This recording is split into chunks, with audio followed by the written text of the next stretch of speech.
It's the 3rd of January, 2024. And on this day, 115 years ago, the 3rd of January 1909, the town of Bourke in western New South Wales recorded what should be known as Australia's and New South Wales' hottest ever temperature of 125 degrees, 51.7 Celsius, clearly recorded at Bourke on that day. But somehow or other, the Bureau of Meteorology have worked out a way to purge that record from our history and send it down a memory hole. Clearly, having such extreme heat, what should be Australia's hottest ever day back in 1909, is simply sacrilege to the global warming religion.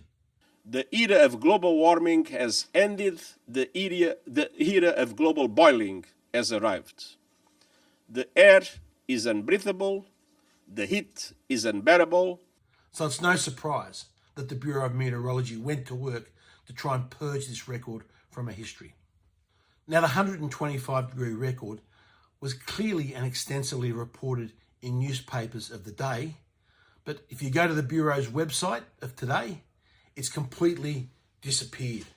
The Bureau of Meteorology tell us today that the hottest ever temperature recorded in Australia was a tie 50.7 degrees, recorded both on the 2nd of January 1960 at Oodnadatta in South Australia, and also on the 13th of January 2022, next to the at Onslow Airport, next to the runway. And Bourke's record, that 1909 record, has completely disappeared from history.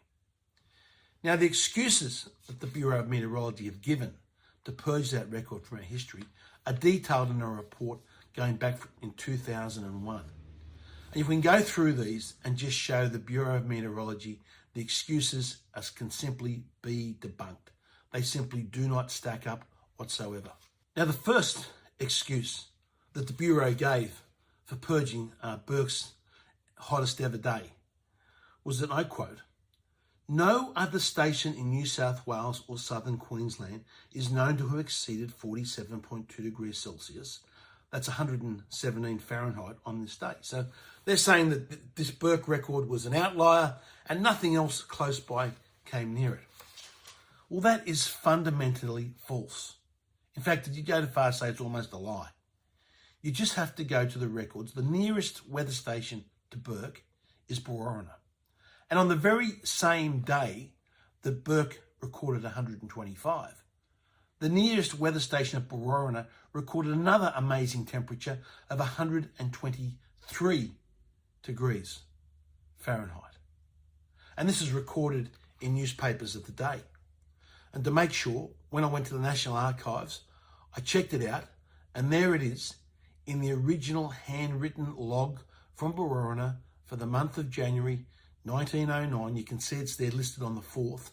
That's because they take the temperature readings in the early morning on the 4th of the previous 24 hours.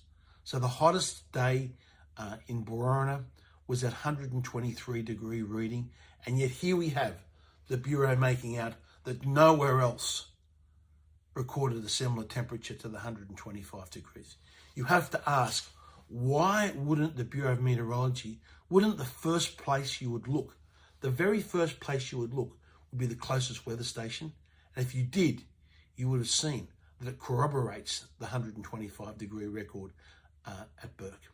Now, the second excuse given by the Bureau of Meteorology for purging this record, and again I quote, "The original manuscript record for Bourke shows temperatures of 125 degrees observed on both the 2nd and 3rd of January.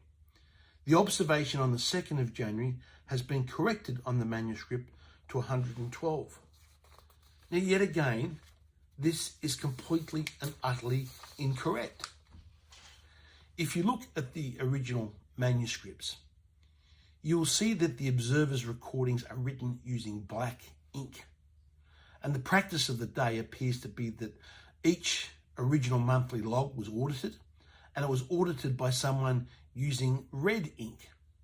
And if you look closely at the monthly log for Bourke for January 1909, you can see that there's a different handwriting for the numbers written in red ink and the numbers written in blank ink. And if you look closely at the temperature record in the black pen on the 2nd of January, it's clear to see that the original recorded temperature was 112, not 125 as the Bureau of Meteorology assert. The 112 was overwritten by the auditor in red pen to make it 125. Then you can see this has been crossed out and the original 112 has been rewritten above it and a tick placed next to it. This slight confusion may have come about because during that period, the temperatures at Bourke weren't normally recorded on a Sunday. But the ambiguity is cleared up when you go to the original handwritten abstract of results page. And for January 1909, this records the highest reading, again written in red, which is the auditor's handwriting, shows the highest reading on that day, the highest reading for the month of January 1909 was 105 degrees on the 3rd of January. So yet again, the BOM's excuse has been debunked. Now the third excuse the BOM have come up with, again I quote, reports from those stations in the regions which did take observations on both days suggest that temperature in the region on January the 3rd was similar to those on January the 2nd, end quote.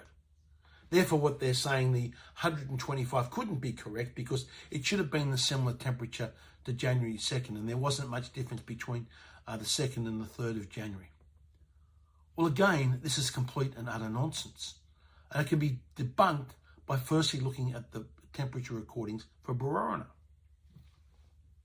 You can see at Bourke, the 2nd of January was 116, still an extremely hot temperature, but then it jumped significantly by 7 degrees Fahrenheit to 123 the next day on the 3rd. So there was a 7 degree Fahrenheit difference at Bourke, showing that the 3rd, Sunday the 3rd of January 1909 was substantially hotter than the previous day, the 2nd. You can see this also on the record at Sydney. At Sydney, the temperature actually jumped an incredible 12.4 degrees centigrade, 12.4 degrees centigrade from the 2nd to the 3rd of January, from 27.6 degrees to 40 degrees on the 3rd, a massive jump.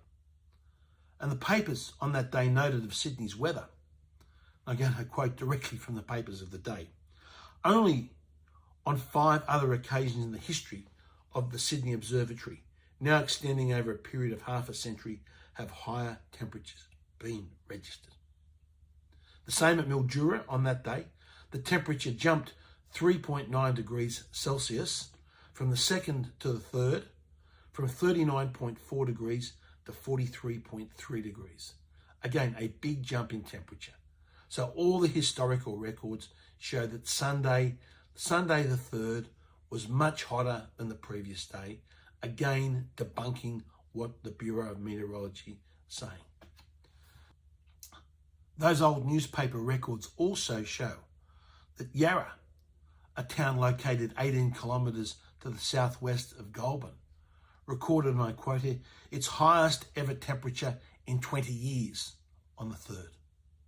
So for the Bureau of Meteorology to claim to make out that the 2nd and the 3rd of January 1909 were similar temperatures is just another falsehood.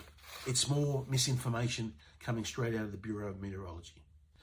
Now, after making these 3 absolute basic errors of fact, the Bureau of Meteorology went on to conclude, and I quote, that an observational error is more likely.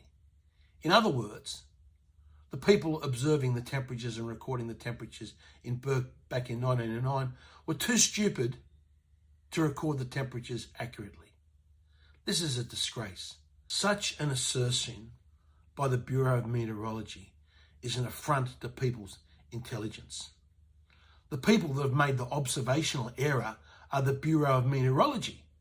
They've got the basic facts wrong. They falsely asserted, let's go through them, they falsely asserted that no other station in New South Wales or Queensland is known to have succeeded 100 17 Fahrenheit on that day. We've shown that's false. They falsely asserted that the temperatures in the region on January the 3rd were similar to those on January the 2nd. We've shown that's false. And they falsely asserted that the original manuscript record for Bourke shows temperatures of 125 degrees observed on both days, when it didn't. It showed 112 on the 2nd and 125 on the 3rd. The Bureau of Meteorology are stealing our history.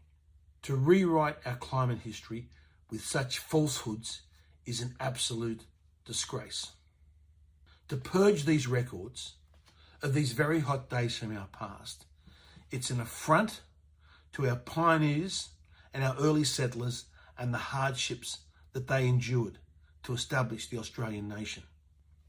And it should be no surprise that the nation's weakest link, Parliament's weakest link, Labor's weakest link, Chris Blackout Bowen, has been quick to defend the Bureau of Meteorology rather than looking at the details.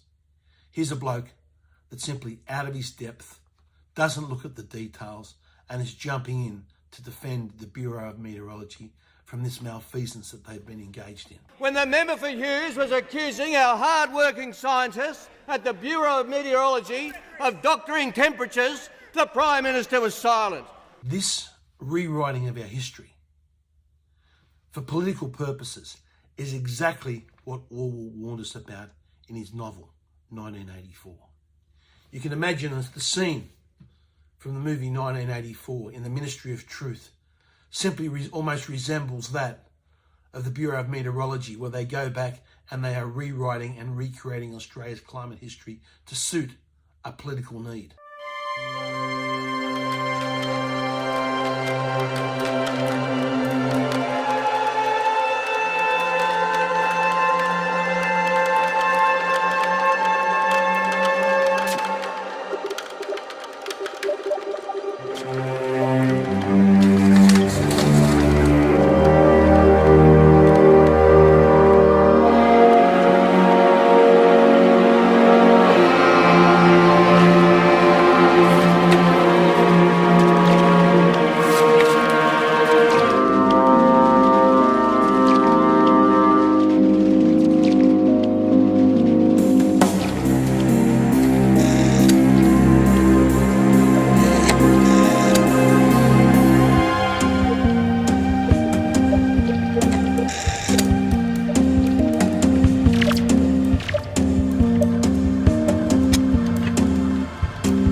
Times 14284, page 3 by line 2 should read Mini-Prod forecast increased chocolate ration April 1984 from 20 to 25 grams per week.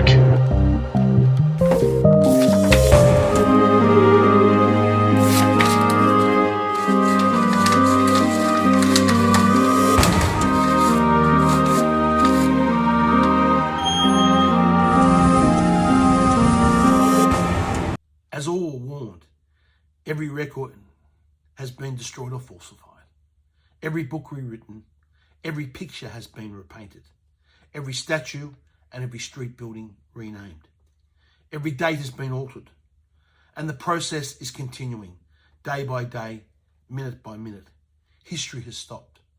Nothing exists except an endless presence in which the party is always right. He may well have been writing about the Bureau of Meteorology's tampering and destruction of Australia's climate record. In conclusion, the reasons that the Bureau of Meteorology have given for purging this record simply don't stand up.